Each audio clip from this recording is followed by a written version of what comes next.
जिंदगी जीने के दो तरीके होते हैं। पहला, जो हासिल है उसे पसंद कर लो, और दूसरा, जो पसंद है उसे हासिल कर लो।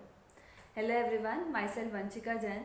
तो जैसा कि आप सब लोग जानते हैं कि हमने एक AIPGT प्रिपरेशन सीरीज शुरू किया है। तो इस सीरीज में लास्ट लेक्चर में हमने क्या कवर किया था, चरक सूत्र स्थान का चैप्टर नंबर 1 हमने शुरू किया था।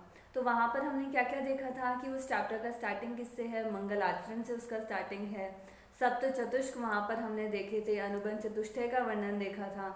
मोस्ट इम्पॉर्टेंट षट पदार्थ का वर्णन हमने वहाँ पर देखा था। फिर द्रव्य, गुण, कर्म, सामान्य, विशेष, समवाय, इन सब के फीचर्स हमने देखे थे।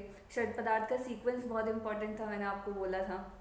उसके बाद हमारा जो द्रव्य संग्रह है कि 9 कारण द्रव्य, खादिन्य, आत्मा, मन, कालो, दिशाश्च वाला जो श्लोक था वो आपको याद करने के लिए बोला था।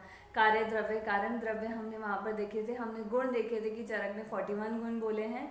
क्या सार्थक गुरवादियों वाला जो श्लोक था वो आपने देखा था। तो अब हम आगे का लेक्चर आगे कंटिन्यू करते हुए हम क्या देखेंगे कि जो चरक सूत्र का पहला चैप्टर है उसमें तंत्र का प्रयोजन बताया गया है। एक हमने देखा था आयुर्वेद का प्रयोजन, स्वास्थ्य से स्वास्थ्य रक्षणम वाला। यहाँ क्या बताया गया है, इस तंत्र का क्या प्रयोजन है वो बताया है। तो आप आएंगे श्लोक नंबर 53 में। श्लोक नंबर 53 में क्या बोला है, कार्यम धातु साम्य ही उच्यते, धातु साम्य क्रिया च उक्ता तंत्रास्य प्रयोजनम। मतलब ये जो तंत्र है इसका प्रयोजन क्या है कि धातु को साम्य करना ही इस तंत्र का प्रयोजन है। ठीक है, जो हमारी धातुएं हैं अगर उनमें कोई विकृति आ गई है तो उन्हें सम करना ही इस तंत्र का मेन प्रयोजन है। अब इसके बाद, इसी के बाद एक श्लोक दिया हुआ है कि जो रोग है, रोग के त्रिविध कारण क्या होते हैं, त्रिविध हेतु संग्रह का यहाँ पर वर्णन है। तो क्या बोला गया, काल बुद्धि इंद्रिय अर्थानाम योगो मिथ्या न चयति च, द्रव्य आश्रणाम व्याधिनाम त्रिविधो हेतु संग्रह। तो त्रिविध हेतु संग्रह क्या हो गए, काल, बुद्धि और इंद्रिया का मिथ्या योग, अयोग या अतियोग। ठीक है, यही यहाँ पर लिखा है। और अगर आपको याद होगा, जो हम हमेशा से पढ़ते आ रहे हैं कि असात्म इंद्रियार्थ संयोग, प्रज्ञा, पराध और परिणाम, रोग के यही कारण हम पढ़ते आ रहे हैं। तो वही कारण यहीं पर जो बताए गए हैं वो दोनों सेम चीज़ें हैं। प्रज्ञा पराध होता है बुद्धि, परिणाम होता है काल, और असात्म इंद्रियार्थ संयोग होता है इंद्रियार्थ। तो वही यहाँ पर बताया गया है। अब यहाँ पर हम एक पॉइंट और याद रखेंगे इसको कि त्रिविध हेतु संग्रह जो है वो यहाँ बताया गया, काल, बुद्धि, इंद्रिय का मिथ्या योग, अयोग और अतियोग। एक सप्तविध हेतु संग्रह बताया गया है विमान स्थान में, तो वो हम वहाँ पर देखेंगे उसको। अब इसके बाद आप आएंगे श्लोक नंबर 55 में। श्लोक नंबर 55 में क्या बोला गया, वहाँ पर बताया गया रोग का आश्रय। रोग का आश्रय क्या होता है, तो रोग जो होता है आपका कहाँ कहाँ होता है, या तो शरीर में होगा या मन में होगा रोग, यही है रोग के आश्रय। तो श्लोक नंबर 55 देख लीजिए आप, क्या लिखा है, शरीरम सत्व संज्ञम। शरीरम सत्व संज्ञम मतलब शरीर, और सत्व मतलब मन, ये दोनों क्या है, ये रोग के आश्रय हैं। यहाँ एक और क्वेश्चन बनता है कि वेदना का आश्रय क्या है। तो वेदना का आश्रय है शरीर, सत्व और इंद्रियां। इंद्रियां भी तो वेदना के अधीन होती है, मतलब वेदना इंद्रियों में होती है ना, तो इसलिए वहाँ 3 चीज़ें आप याद रखेंगे, शरीर, सत्व और इंद्रियां। अब इसके बाद एक बहुत इंपॉर्टेंट टॉपिक आता है, श्लोक नंबर 56 पे आप आएंगे। श्लोक नंबर 56 में क्या बताया गया है, आत्मा के लक्षण बताए गए हैं। ये जो पूरा श्लोक है इसके कुछ कुछ छोटे छोटे सूत्र या कुछ वर्ड्स यहाँ पर आ जाते हैं और पूछा जाता है कि ये किससे रिलेटेड है, कि आत्मा से रिलेटेड है, मन से रिलेटेड है, या इंद्रियों से रिलेटेड है। बहुत कंफ्यूजिंग होता है ये क्वेश्चन, इसलिए आपको इसको कंसिडर करना बहुत इंपॉर्टेंट है। तो देखिए क्या लिखा है, निर्विकार परम सत्वात्मा, सत्व भूत गुण इंद्रिय, चैतन्य कारणम नित्यो, दृष्टा पश्यति ही क्रिया। अब इसका एक एक वर्ड हम उठाते हैं। पहला क्या है, निर्विकार परम सत्व आत्मा, मतलब जो विकार रहित है, परम सत्व जो है वो क्या है, हमारा आत्मा है, याद रहेगा। उसके बाद क्या बोला, सत्व भूत गुण इंद्रिय, मतलब जिसमें सत्व है, भूत क्या है, पंच महाभूत हैं, उन्हीं के गुण, जो इंद्रियों के गुण हैं वो वहाँ पर बताए गए हैं, और इंद्रियां, ये हमारा क्या है, ये आत्मा के लिए आया है। उसके बाद चैतन्य कारणम नित्यो, चेतना का कारण क्या है, आत्मा है, और दृष्टा पश्यति ही क्रिया, लोक की जितनी क्रियाएं हैं जो सब हैं उनका जो देखने वाला है वो क्या है, वो उनका जो जगत का दर्शक है वो क्या है, हमारी आत्मा है। अब इसके बाद आप आएंगे श्लोक नंबर 57 पे। श्लोक नंबर 57 में बहुत इजी पॉइंट आपका यहाँ मेंशन किया गया है, क्या कि हमारे जो दोष होते हैं, शारीरिक दोष होते हैं और मानसिक दोष होते हैं। तो शारीरिक दोष क्या है, हमेशा से पढ़ते आ रहे हैं हम, क्या, वात पित्त और कफ। और मानसिक दोष क्या होते हैं, रज और तम। याद रखिएगा कि सत्व जो है वो मानसिक दोष नहीं होता है। तो हम श्लोक देख लेते हैं, रेफरेंस के लिए आता है कि जो वात पित्त कफ है, ये जो मानसिक दोष है, इनका जो वर्णन है किधर आया है, तो वो हमारा चरक सूत्र 1 में आया है। तो क्या लिखा है, वायु पित्तम कफश्चोक्त शारीरो दोष संग्रह मानसः पुनरुद्दिष्टो रजस्तमा एवच। अब इसके बाद क्या आता है कि ये जो शारीरिक और मानसिक दोष हैं, इनमें इनकी वजह से जो व्याधियां होती हैं, कहाँ होंगी, व्याधि का हमने आश्रय देखा, रोग का आश्रय क्या थे, 2 थे, क्या थे, सत्व था और शरीर था। तो शरीर में जो रोग होते हैं उनका चिकित्सा क्या होगी, और जो मन में रोग होते हैं उनकी चिकित्सा क्या होगी, वो यहाँ पर बताया गया है। तो श्लोक नंबर 58 में आप आएंगे तो शारीरिक दोष की चिकित्सा के लिए क्या सूत्र लिखा है, प्रशाम्य तो औषधे पूर्वो दैव युक्ति व्यपाश्रय। मतलब जो आपके शारीरिक जो रोग होते हैं उनकी जो चिकित्सा होती है वो क्या होती है, दैव व्यपाश्रय चिकित्सा, मतलब पूजा यंत्र मंत्र आदि से, और युक्ति व्यपाश्रय चिकित्सा मतलब औषध आदि से या शस्त्र कम्र आदि से जो भी हम चिकित्सा करते हैं हमारा युक्ति व्यपाश्रय हो गया। उसके आगे क्या लिखा है, मानसो ज्ञान विज्ञान धैर्य स्मृति समाधि भी। मतलब मानसो ज्ञान विज्ञान धैर्य स्मृति समाधि भी, ये जो चीजें हैं ये क्या है, मानस रोग की चिकित्सा है। ठीक है, तो आप याद रखेंगे। एक चीज हमने क्या पढ़ी थी, अष्टविध ज्ञान देवता पढ़े थे, क्या, बुद्धि सिद्धि स्मृति मेधा धृति कीर्ति क्षमा दया, वो पढ़ा था, वो थे अष्टविध ज्ञान देवता। और मानसो ज्ञान विज्ञान धैर्य स्मृति समाधि भी क्या है, हमारे मानस रोग की चिकित्सा। और यहीं आप एक पॉइंट और देखेंगे कि इसके विमर्श में वहाँ लिखा हुआ है कि वाग्भट जो है, वाग्भट मानस रोग की चिकित्सा क्या बताते हैं, धी धैर्य आत्मादि विज्ञानम मनोदोषो औषधो परम। तो ये आप वहाँ देखेंगे। अब इसके बाद आता है ये जो हमने शारीरिक दोष पढ़े, वात पित्त कफ, इनके लक्षण क्या क्या होते हैं। तो हमेशा से हमने फर्स्ट ईयर में जब हम फिजियो पढ़ रहे थे तब हमने इसके गुण पढ़े थे कि वात पित्त कफ के क्या गुण होते हैं, तो वही हम यहाँ देखेंगे। तो आप आएंगे श्लोक नंबर 59 पे। तो श्लोक नंबर 59 में क्या लिखा है, वात के गुण लिखे हैं, क्या, रूक्ष शीत लघु सूक्ष्म चलोत विशद खरह। रूक्ष शीत लघु सूक्ष्म चलोत विशद खरा, 2 बार आप इसको पढ़ेंगे, याद हो जाएगा, हमेशा से हम इसको पढ़ते आ रहे हैं।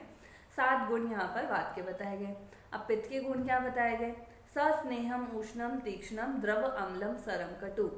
सस्नेहम उष्णम तीक्ष्णम द्रव अम्लम सरम कटु, ये भी 7 बताए गए। अब नेक्स्ट श्लोक 61 में क्या बताया है, कफ के लक्षण बताए हैं, कफ के गुण क्या हैं, गुरु शीत मृदु स्निग्ध मधुर स्थिर पिछला। गुरु शीत मधुर स्निग्ध, गुरु शीत मृदु स्निग्ध मधुर स्थिर पिछला।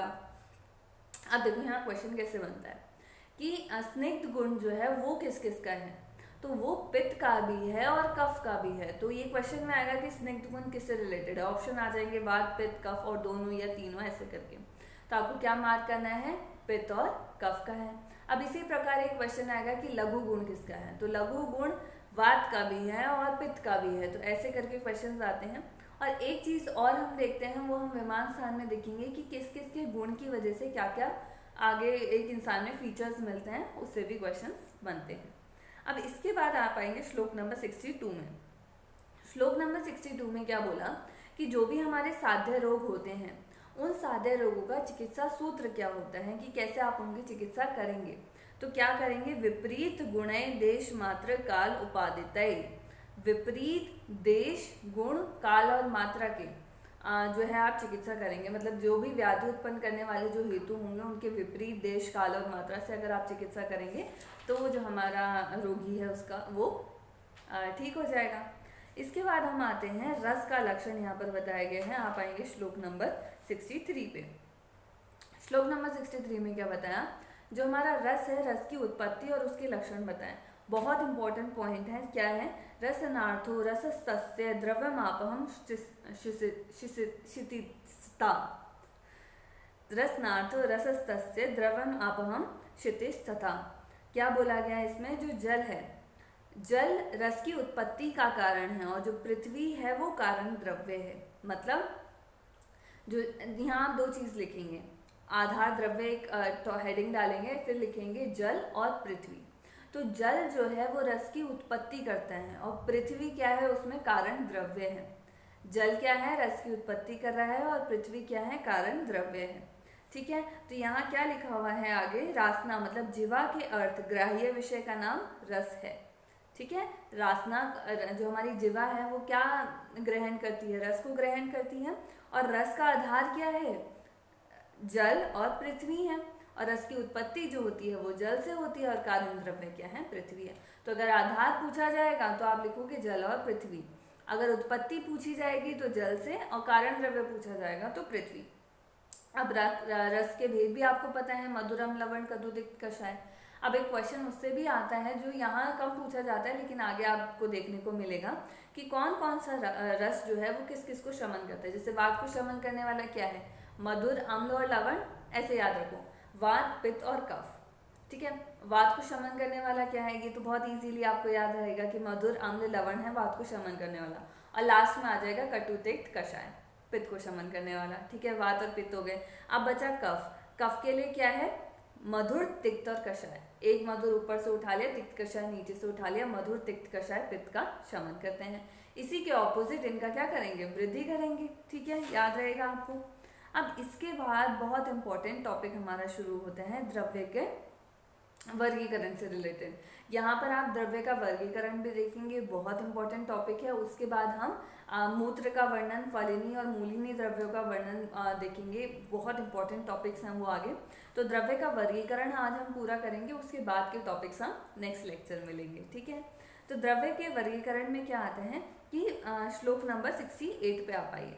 श्लोक नंबर 68 में क्या लिखा है कि प्रभाव भेद से द्रव्य कितने होते हैं।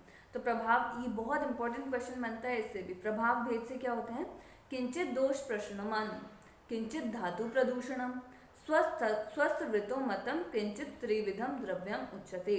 मतलब जो प्रभाव भेद से द्रव्यों का वर्णन किया है कि कुछ द्रव्य जो होते हैं किंचित दोष प्रशमनम, दोष का प्रशमन करने वाले, कुछ होते हैं धातु का प्रदूषण करने वाले, और कुछ क्या है, स्वास्थ्य को बनाए रखने वाले। तो याद रखेंगे आप ये तीन चीजें। क्वेश्चन में आता है कि द्रव्यों का प्रभाव भेद से वर्गीकरण क्या है, और ये 3-4 ऑप्शन आ जाएंगे, उसमें आपको टिक लगाना है।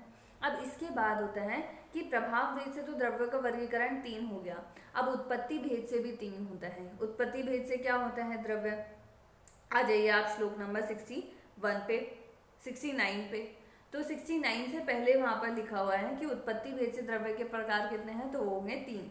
जांगम है, औद्भिद है और पार्थिव है। अब जांगम क्या होते हैं, जो एक स्थान से दूसरे स्थान पर गमन कर सके, वो क्या है, जांगम द्रव्य। औद्भिद क्या होते हैं, वो जो पृथ्वी को फोड़कर निकले हैं। पृथ्वी को फोड़कर निकलने वाले क्या होती है, वनस्पति, वानस्पत्य, विरुद्ध और औषध। ये हम इसका वर्णन आगे देखते हैं अभी। और पार्थिव क्या होते हैं, जो भी हमारे खनिज होते हैं, जो मेटल्स होते हैं, वो हमारे पार्थिव हो गए। ठीक है, तो जांगम, औद्भिद और पार्थिव हो गया यहाँ पर। तो जांगम जो है, जांगम तो आपको बहुत इजीली पता ही है कि क्या रहता है। पार्थिव आपको पता है कि मना, शिलाले, मण्यो, लवणम, गैरिकांजनी। श्लोक नंबर 71 आप देखो, श्लोक नंबर 71 में लिखा है कि पार्थिव द्रव्य कौन से हैं, मना, शिलाले, मण्यो, लवणम, गैरिक, आंजनी। ठीक है, ये हमारे पार्थिव द्रव्य हो गए। जो मेन है, अब हम आते हैं औद्भिद द्रव्य पे, जो जमीन को फोड़ के बाहर निकलते हैं। तो जमीन को फोड़ के बाहर निकलने वाले, अब याद रखना कि हम इसमें द्रव्यों की बात कर रहे हैं। जो जांगम है उसमें आएंगे जरायु, जंडस, स्वेदज वाला। यहाँ क्या आएगा, यहाँ जो जमीन को फोड़ कर निकलने वाले जो हमारे द्रव्य निकल रहे हैं, मतलब प्लांट ओरिजिन वाली जो चीजें हैं, वो यहाँ पर मिलेगी आपको। तो औद्भिद क्या होती है, वनस्पति, वानस्पत्य, विरुद्ध और औषध। ठीक है, अब इसमें क्या क्या होता है, श्लोक नंबर 73 पे आ जाइए, 72 और 73 पे। तो 72 में क्या लिखा है, औद्भिदम तु चतुर्विधम।